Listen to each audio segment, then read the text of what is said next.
All right, here we go. The investigation must begin.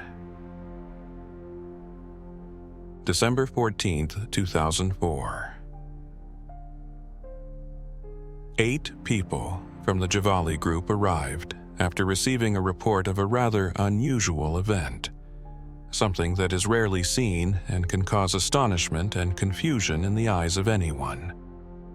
Although this has existed throughout history, today it is described as an inhumane and despicable act. This practice refers to feeding on members of the same species. As these agents focused on the scene of the incident, they witnessed a more than incredible and shocking sight. A gruesome scene, with the main figure in this story being a subject identified as Umaro de Dios, in whose home various stewed and roasted dishes were found, prepared from a special ingredient. The name of that ingredient was identified as Raul Gonzalez, the main character in this case. Umaro, or God, was born on April 7, 1978, in the Tabasco region of Mexico, the son of Candelario de Dios and Anarias. He had 10 siblings. At the age of 6, he was subjected to abuse by a family member, and from that moment his behavior began to change. You could now see him playing with dolls. Even when he played with other children, including a girl he felt attracted to, at times he was seen playing the bandit, running around and shouting, "I'm a bad boy, but I'm also a bad woman." His behavior was clearly abnormal, but since he was still a child, no one paid much attention to it. As the years passed, his behavior grew increasingly pronounced. When he became a teenager, he was involved in an accident, hit by a trailer.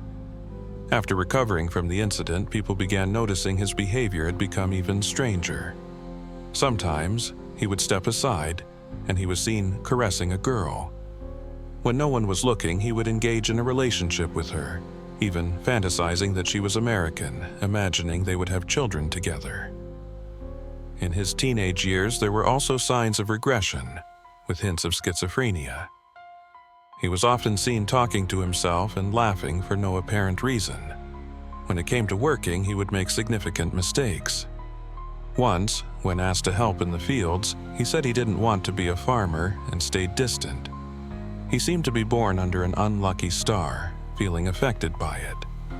It was also observed that he started using drugs regularly, which became part of his daily life. People who saw him noted that sometimes he behaved like a woman, and at other times he seemed to think of himself as the devil. By the age of 14, his father, tired of his son's idleness and terrible behavior, enrolled him in the army. However, far from improving his behavior, Umaro de Dios ended up getting into a fight with a lieutenant and was arrested, eventually landing in jail. When he left, he was angry, so he took a knife to the second lieutenant, stabbing him in the heart and legs, and left the army. He returned to the ranch, and your dinner in Cardenas, Tabasco, far from change, became an occasion for him to indulge in various substances of all kinds. One day, in a moment of madness, he committed an extremely regrettable act, as he had been tormenting his nephew, who had just turned 1. It was reported that the child's condition was very serious. At the time, the family didn't know who had done this to the child, and they only found out sometime later when he confessed. In 2000, he was possibly placed in Cardenas prison. At first, he thought he had been arrested for the harm done to his nephew, but after serving his sentence, he was arrested again for stealing a tape recorder and 5 shirts. He spent a year and 6 months in prison for that. After his family did not visit him, he decided to leave for Chetumal, in the state of Quintana. In 2004, a man challenged him with a machete in the Maya region near the sea. This man began insulting and mocking him.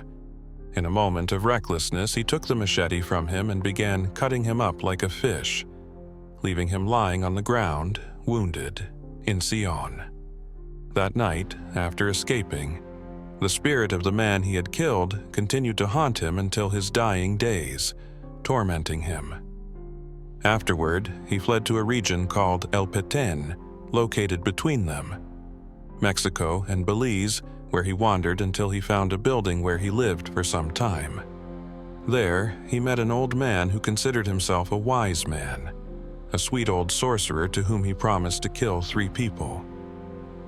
In the same city, he met a 19-year-old young man named Raul Gonzalez, also known by the nicknames El Pelon or El Guacho, who had a distinctive tattoo, a man and a woman. Raul had also served in the military, in the 31st Infantry Battalion, for stealing weapons. They quickly became good friends, as both struggled with alcohol and drug problems. Their friendship eventually turned into a romantic relationship, and they moved into an abandoned shed located 100 meters from kilometer 266 of the Chetumal Playa del Carmen highway. The shed was part of a real estate company that planned to develop a residential complex there. Since neither of them worked or had any means to support themselves, they would sometimes go to the coastal town and steal valuables from some of the houses. They also spent time with tourists who gave them money in exchange for companionship. Yes, on December 12, 2004, a horrific story of a man of God unfolded. On that day, they were doing their usual activities, using substances and engaging in other habits. But at one point, they ran out of alcohol, and without any money left, he remembered that Raul, his lover, owed him 500 pesos. He asked him to go and buy more drinks, but Raul said he didn't have the money to pay him back. This made the gang member furious.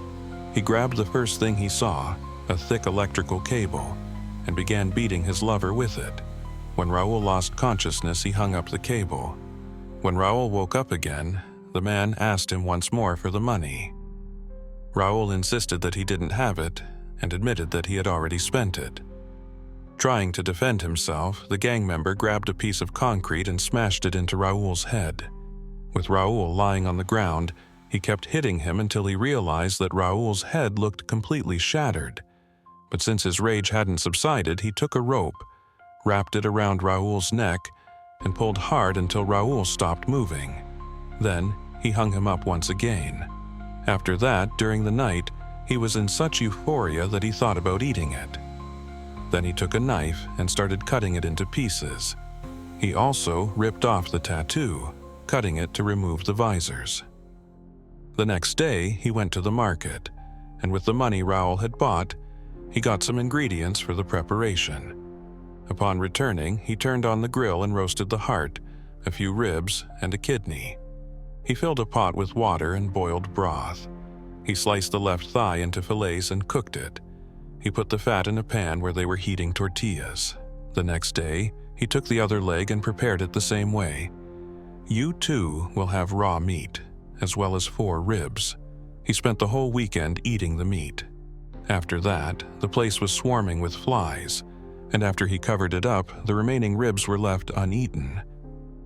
Then, a young man known as the Grim Reaper approached the shelter, and he was received by Umaro, who immediately offered him a piece of meat. The young man accepted, until he realized that the meat looked strange, and then he stared at it. He peeked inside and saw body remains scattered everywhere, so he fled in horror. The rumor quickly spread about what he had done, and soon the neighbors came to verify the young man's claims. It was then, in the daylight, that people saw Umaro manipulating the limbs, but no one knew what to do until a taxi driver informed the municipal and judicial police about the incident. It was 7:40 a.m. on Tuesday, December 14th. In 2004, 8 members of the Javali group headed to the location where the events had been reported. When they arrived, they were both shocked and terrified by something so unusual. They found him sleeping next to the remains of a corpse lying on the bed, hugging a torso that was rotting, headless, and limbless. They also found part of the ingredients used to cook the meat: a fridge full of beer, remnants of inhalants, and a toothbrush covered in blood and pieces of raw flesh. One of the agents asked him to stand up, and he was quickly handcuffed.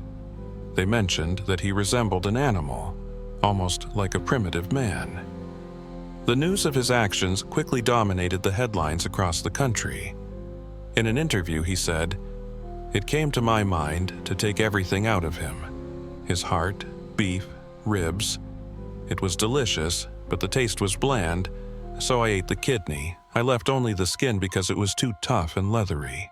After his arrest, he accepted the charges against him and showed no remorse for his actions, even stating that he regretted nothing and had always been curious about the taste of human flesh. He was transferred to the Playa del Carmen prison, where other inmates refused to share a cell with him.